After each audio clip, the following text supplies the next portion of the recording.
Hey guys, welcome back to the channel. ये time and work का second video है। अगर आपने पहला वीडियो नहीं देखा है तो जरूर जाके उसको चेकआउट कर लो। उसमें बहुत सारे माइनर कंसेप्ट्स है, छोटे छोटे कंसेप्ट्स है। उन कंसेप्ट्स को एग्जांपल्स में कैसे यूज करना है वो चीजें हमने वहां पे सीखी। इसमें हम जो टॉपिक स्टार्ट करने वाले हैं टाइम एंड वर्क में, ये सेकंड वीडियो है। तो पहला टॉपिक जो हम इसमें पढ़ेंगे वो है कंसेप्ट ऑफ नेगेटिव वर्क, कि नेगेटिव वर्क का कंसेप्ट और इस बेस पे एग्जाम्पल किस तरह से पूछी जाती है उसके बारे में पढ़ेंगे। नेगेटिव वर्क का मतलब है कि इसमें एक पर्सन अगर कोई काम करता है दूसरा उसको डिस्ट्रॉय करता है, या इस तरह की रिलेटेड एग्जांपल्स हो सकती है। कहने का मतलब कि आप 2 पेज दिन को लिखते हो और एक और पर्सन आता है वो एक पेज को मिटा देता है, तो टोटल काम आपने कितना किया? आपने एक ही पेज लिखा। क्यों? आप जो 2 पेज लिखते थे एक उसको मिटा देता है, तो टोटल वर्क जो होगा आपका दिन का वो एक ही पेज होगा। इस तरह से क्वेश्चन आते हैं जहां पे नेगेटिव वर्क भी होता है, एक काम करता है दूसरा उसको डिस्ट्रॉय कर देता है। और ये सिर्फ पर्सनल बेस पे नहीं आता, और भी बहुत सारे एग्जाम्पल्स आते हैं। इसी तरह के एग्जाम्पल मैंने नीचे लिया, उस पर आपको क्लियर अंडरस्टैंडिंग हो जाएगी। एग्जाम्पल क्या है? A tub can be filled in 20 minutes,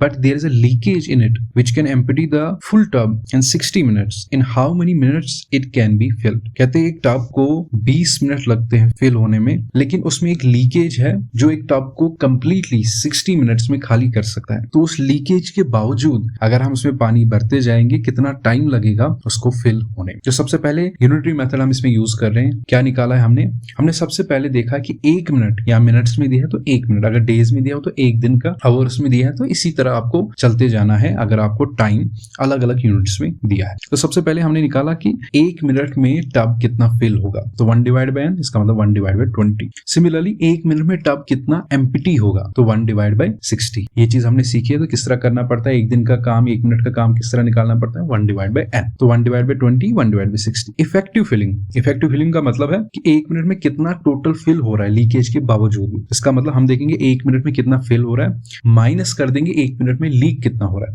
तो 1 मिनट में फिल हो रहा है 1/20 और 1 मिनट में लीक हो रहा है 1/60। तो 1/20 माइनस 1/60। क्रॉस मल्टीप्लिकेशन के बाद आएगा 60 माइनस 21 20 डिवाइड बाय 6 2 12, तो 1200 आएगा। तो 60 minus 20 equals to 40, 40 divide by 1200, 0 0 cancel हो जाएगा, 4 1 4, 4 3 12 एंड 4 0 0, तो 1 डिवाइड बाय 30। हम टोटल टाइम फिर कैसे निकालते हैं? हम 1 डिवाइड बाय करते हैं सेम जो यहाँ पे वैल्यू आती है, जो वैल्यू यहाँ पे आई 1/30, तो इसको हम 1 के नीचे लिखेंगे। तो अब लिखेंगे हम complete tub can be filled in 1 divide by 1/30। तो 30 ऊपर आएगा, 30 डिवाइड बाय 1 होता है 30 के बराबर। इसका मतलब 30 मिनट्स में वो टब फिल हो जाए। तो इस तरह से हम नेगेटिव वर्क पे क्वेश्चंस को अप्रोच करते। वो टब फिलिंग पे हो, कहीं और पे हो, कहीं पे ऐसा हो कि कोई 2 कदम चल रहा है फिर 2 कदम नीचे गिर रहा है। कभी आपको मंकी पे भी होता है कि वो पेड़ पे इस तरह चल रहा है, थोड़ा बहुत नीचे फिसल रहा है। इस बेसिस पे इस तरह के बहुत सारे क्वेश्चंस आते हैं जहां पे नेगेटिव वर्क का कंसेप्ट होता है कि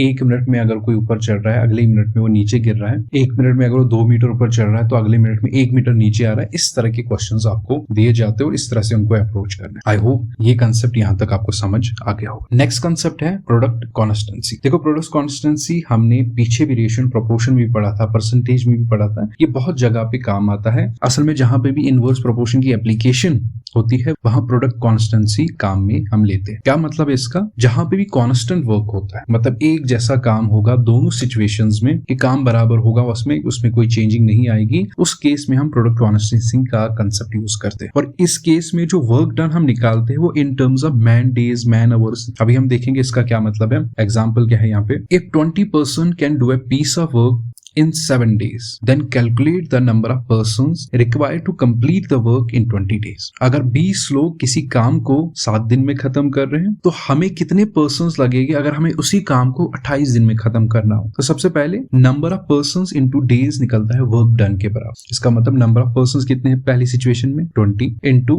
डेज कितने हैं 7, तो 20 into 7 equals to 140 man days. तो वर्क कितना है यहाँ पे 120 मैन डेज, जो ऊपर हमने सीखा था कि work done man days man hours के टर्म्स में निकाला जाता है। तो हमारे पास जो काम है वो कांस्टेंट है, वो दूसरी सिचुएशन में भी सेम होगा। यही कंसेप्ट यूज करेंगे। नंबर ऑफ पर्सन्स हमें निकालने हैं, उसकी जगह हमने x लिया इनटू 28। नंबर ऑफ डेज कितने हैं 20 इक्वल्स टू वर्क डन हमने ऊपर वाली सिचुएशन में निकाला है 140, तो x इंटू 28 इक्वल्स टू 140, या x equals to 140 divide by 28, तो 5 के बराबर आता है। इसका मतलब जब हमें सेम काम को 28 दिन में खत्म करना होगा तो हमें 5 लोग लगेंगे। तो रिक्वायर्ड नंबर ऑफ पर्सन किसके बराबर निकला 5 के बराबर। बराबर। तो इस तरह से आप प्रोडक्ट कॉन्स्टेंसी का जहां पे कांस्टेंट वर्क होगा दोनों सिचुएशन में, ये कंसेप्ट इस तरह से आप यूज करो। अब टाइम एंड वर्क का एक लास्ट कंसेप्ट रहता है, इसको भी आप सीखोगे और इस बेस पे बहुत सारे क्वेश्चन देखे गए हैं कॉम्पिटिटिव एग्जाम में कि आमतौर पर हम यही करते हैं, स्टार्टिंग में बेसिक कंसेप्ट सीखते हैं, फिर मॉडरेट पे आते हैं और धीरे धीरे हम एक अच्छे लेवल पे पहुंच जाते हैं। अब हमें जो सीखना है रिलेशन बिटवीन एफिशिएंसीज, कि एफिशिएंसीज के बीच में रिलेशन क्या होता है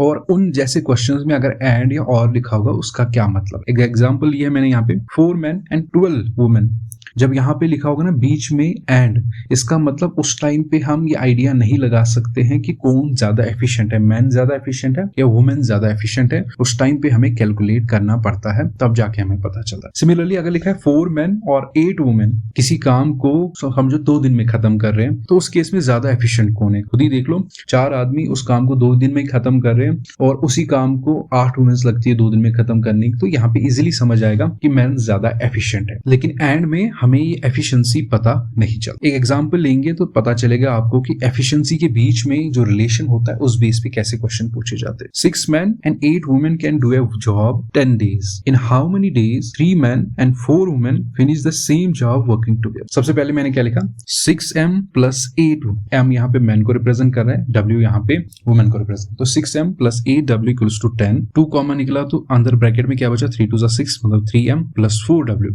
तो यही चाहिए हमें, 3 women and 4 men को कितना टाइम लगेगा। बाहर जो ब्रैकेट के बाहर आए वो है ट्वाइस, इसका मतलब जितना पहले में टाइम लग रहा है उसका 2 गुना ज्यादा टाइम लगेगा जब हम 3 आदमी और 4 औरतें उस सेम काम पे लगाएंगे। यहाँ पे आपको बिल्कुल भी मैथमेटिक्स का जो रूल है कि ये 2 डिवाइड में चला जाएगा 5 आंसर आएगा, इस तरह ऐसा कुछ नहीं होगा। हमें पता है कि अगर हम किसी काम में 10 लोग लगा रहे हैं तो वो जल्दी खत्म होगा, लेकिन फिर हम उसमें लोग कम कर देंगे, आदमी कम कर देंगे, तो इसका मतलब है वहां पे ज्यादा टाइम लगेगा। इसमें अगर हमने 6 men और 8 वुमेन्स को काम पे लगाया तो 10 दिन लगे हमें उसको कंप्लीट करने में। अब जब हम कम कर देंगे उस टाइम पे टाइम ज्यादा लगेगा, क्योंकि आदमी वहां पे कम हो गए, लोग वहां पे कम हो गए उस काम को करने के लिए, तो वहां पे ज्यादा टाइम लगेगा। तो इस केस में आपको मैथमेटिक्स का जो बेसिक रूल है, इक्वेशन कैसे आप सॉल्व करते हो वो यूज नहीं करना है। यहाँ जो कंसेप्ट है, लोग कम हो जाएंगे तो टाइम ज्यादा लगेगा और लोग ज्यादा हो जाएंगे तो टाइम कम लगेगा। तो यहाँ पे हमने लोगों को कम कर दिया है तो टाइम ज्यादा लगेगा। यहाँ 2 जो हमने कॉमन निकाला, इसका मतलब ट्वाइस टाइम लगेगा। क्यों,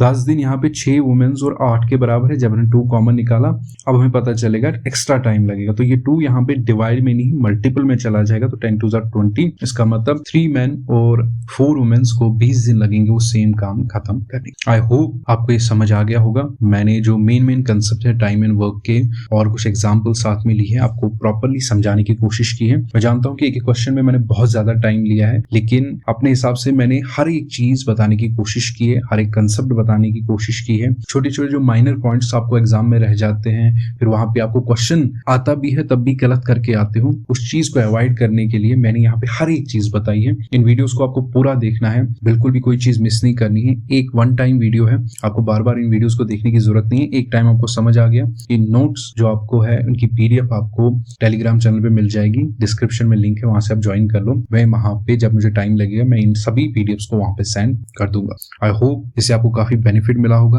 अगर आप चैनल पे नए हो, चैनल को सब्सक्राइब कर देना। मिलते हैं अगली वीडियो में एक नए टॉपिक के साथ।